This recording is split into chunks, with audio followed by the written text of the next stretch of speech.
হাই বন্ধু বান্ধৱীসকল, আকৌ এবাৰ স্বাগতম জনাইছোঁ মোৰ ইউটিউব চেনেললৈ মুস্তফা আলী 09। আপুনি যদি সদায় মোৰ ভিডিঅ' চাই থাকে তেতিয়াহ'লে আপুনি অসম পুলিচৰ ইণ্টাৰভিউত পাছ কৰিবই কৰিব।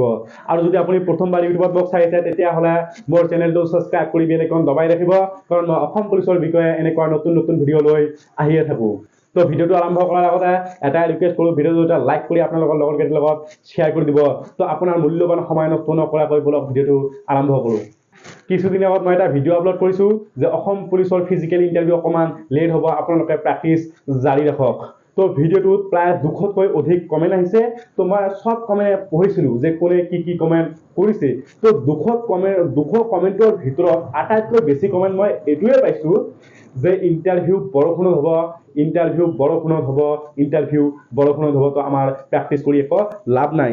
তো কমেণ্ট কোনে কোনে কি কৰিছে মই আপোনালোকক কিছুমান কমেণ্ট দেখাই আছোঁ। এটা কমেণ্ট দেখক যে পানী পৰিলে 5 বছৰ প্ৰেক্টিচ কৰিলেও কাম নহ'ব।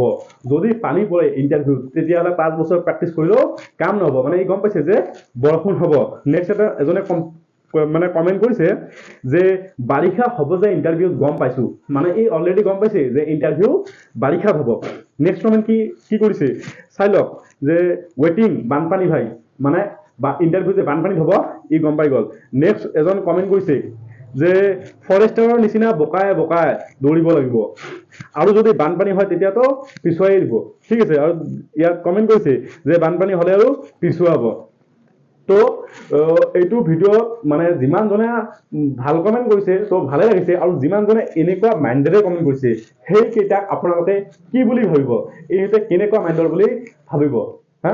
কাৰণ ইহঁতে কি কৈছে অলৰেডি ভৱিষ্যতৰ কথা গম পাই গৈছে। সেইটো আপোনালোকে যদি ভাবে যে ইহঁতে নেগেটিভলি কমেণ্টটো কৰিছে, ইহঁতে নেগেটিভ ফালে গুচি গৈছে, ঠিক আছে। তো মই ইহঁতক লৈয়ে এটা জাষ্ট বস্তু আপোনালোকক বুজাবলৈ চেষ্টা কৰিছোঁ যে এইটো এটা ইণ্টাৰভিউ হয়নে নাই। যিটো অসম পুলিচৰ আপুনি ইণ্টাৰভিউ দিব যাব, এইটো আপোনাৰ কি কৰিব, যদি আপুনি যদি অসম পুলিচৰ ইণ্টাৰভিউ যদি পাছ কৰে তেতিয়াহ'লে কি হ'ব, আপোনাৰ একদম ফিউচাৰ যিটো আপোনাৰ ভৱিষ্যত আছে একেবাৰে উজ্জ্বল হৈ যাব। আৰু যদি আপুনি কিবা মানে বেয়া কৰি পেলায় তেতিয়াহ'লে কিন্তু আপোনাৰ ভৱিষ্যত একেবাৰে বেয়া হয়নে নাই। ঠিক তেনেকৈ এইটোক এটা বিজনেছৰ ফালে লৈ যাওক। বিজনেছত যোনে ভৱিষ্যতৰ কথা চিন্তা কৰিব পাৰে ই কি হয়, ছাকচেছফুল হয় হয়নে নাই। যোনে ভৱিষ্যতৰ কথা চিন্তা কৰি বিজনেছ কৰে ই ছাকচেছ। আজি ভাবক মই যদি এটা বিজনেছ চলাই আছোঁ, ঠিক আছে, যিকোনো বস্তুৰ বিজনেছ হ'ব পাৰে, যে বিজনেছ হাজাৰো ধৰণৰ আছে। মানি লওক মই এটা দোকানদাৰ হওঁ, ঠিক আছে, মানি লওক মই এটা মোবাইল শ্বপ চলাই আছোঁ। মই যদি গম পাওঁ যে আগন্তুক দিনত যিটো মোবাইল ফোনৰ প্ৰচলন আছে এইটো একেবাৰে বন্ধ হৈ যাব, তেতিয়াহ'লে কি হ'ব যে মোৰ বিজনেছটো ফ্লপ যাব হয়নে নাই। যিহেতু মই আগতীয়াকৈ গম পালোঁ। যোনে আগতীয়াকৈ গম পায় ই কি কৰিব, ই নিজৰ বিজনেছটো বেলেগ ফালেদি লৈ যাবলৈ চেষ্টা কৰিবনে নাই, নিশ্চয় কৰিব। যোনে গম নাপায় তেতিয়াহ'লে কি হ'ব, যিদিনাখন একেবাৰে মোবাইল ফোন বন্ধ হৈ যাব সেইদিনাখন ইয়াৰ বিজনেছটো একেবাৰে ফ্লপ যাব। আৰু যোনে 1 বছৰ আগত 6 মাহ আগতে গম পাই যায় যে মোবাইল ফোনৰ প্ৰচলন বন্ধ হ'ব, তেতিয়া এই কি কৰিব, নিজৰ বিজনেছটোক লাহে লাহে বেলেগ ফালেদি লৈ যাই বেলেগ এটা ঠাইত শ্বিফ্ট হৈ যাব হয়নে নাই। ই কি কৰিব, ই ফ্লপৰ পৰা নিজকে বাছুৱাই লৈ নিজকে এটা ছাকচেছফুল জেগাত লৈ থিয় কৰাব। ঠিক তেনেকুৱা ইণ্টাৰভিউটো ঠিক তেনেকুৱা। আপোনালোকে চাওক ইহঁতে কি কৰিছে যে ভৱিষ্যতৰ কথা চিন্তা কৰিছে, হ'ব পাৰে নেগেটিভলি চিন্তা কৰিছে, কিন্তু ইহঁতে কি কৰিছে ভৱিষ্যতৰ ফালে চিন্তা কৰিছে। বহুতে কৈছে যে হয় আমাৰ যিমানে কষ্ট নহওক কিয় আমি সদায় প্ৰেক্টিচ জাৰি ৰাখিম, আমি সদায় প্ৰেক্টিচ কৰি থাকিম, আমাৰ সন্মুখত যিমানে কম্পিটিশ্যন নহওক কিয় আমি নিজৰ 100% লগাই দিম। কিন্তু ইহঁতে কি কমেণ্ট কৰিছে যে ইণ্টাৰভিউ বৰষুণত হ'ব বা ইণ্টাৰভিউ বোকাত হ'ব।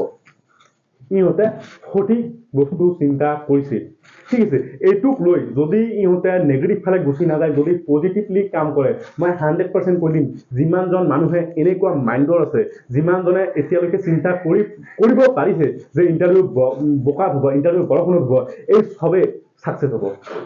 এতিয়া ভাবি লওক ইহঁতে যদি গম পায় যে বৰষুণত হ'ব, বৰষুণত হৈ যদি ইহঁতে চিন্তা কৰে যে বৰষুণত ইণ্টাৰভিউ হ'ব, বোকাত ইণ্টাৰভিউ হ'ব, আমি নুদৌৰো, আমি বাদ দে ইফালে দৌৰি লাভ নাই, এনে বোকাত পিছলি খাম পৰি যাম, ইণ্টাৰভিউ পাছ কৰিব নোৱাৰিম, আমি বেলেগ ফালে গুচি যাওঁ। ইহঁতে যদি বাদ দিয়ে ইণ্টাৰভিউ কথা যদি চিন্তা কৰা বাদ দিয়ে, ইহঁতৰ কি হ'ব ভৱিষ্যত একেবাৰে গুচি গ'ল।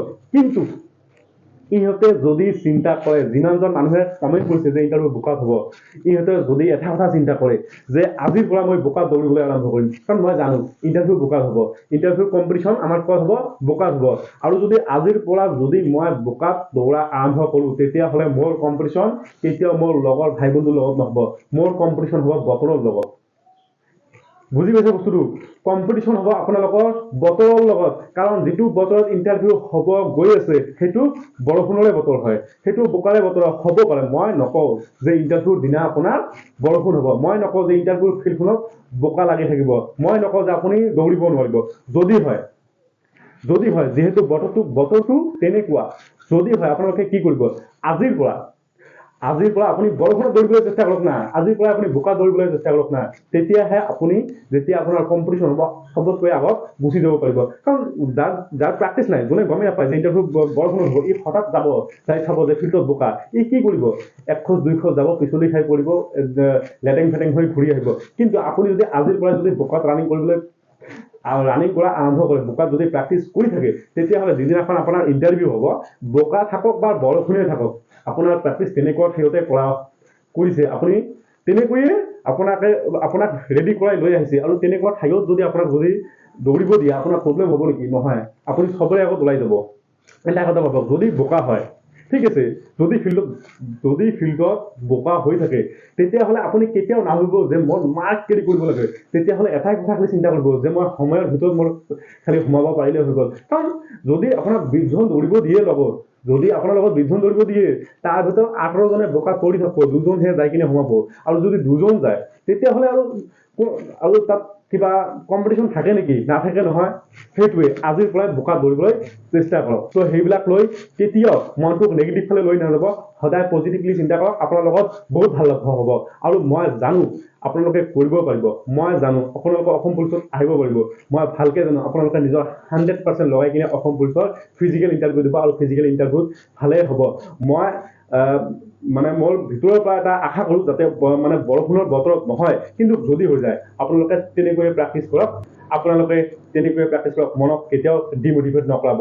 তো দেখা হ'ব অসম পুলিচৰ ইণ্টাৰভিউক লৈ নেক্সট এটা নতুন ভিডিঅ' লৈ। তো জয় হিন্দ, জয় ভাৰত।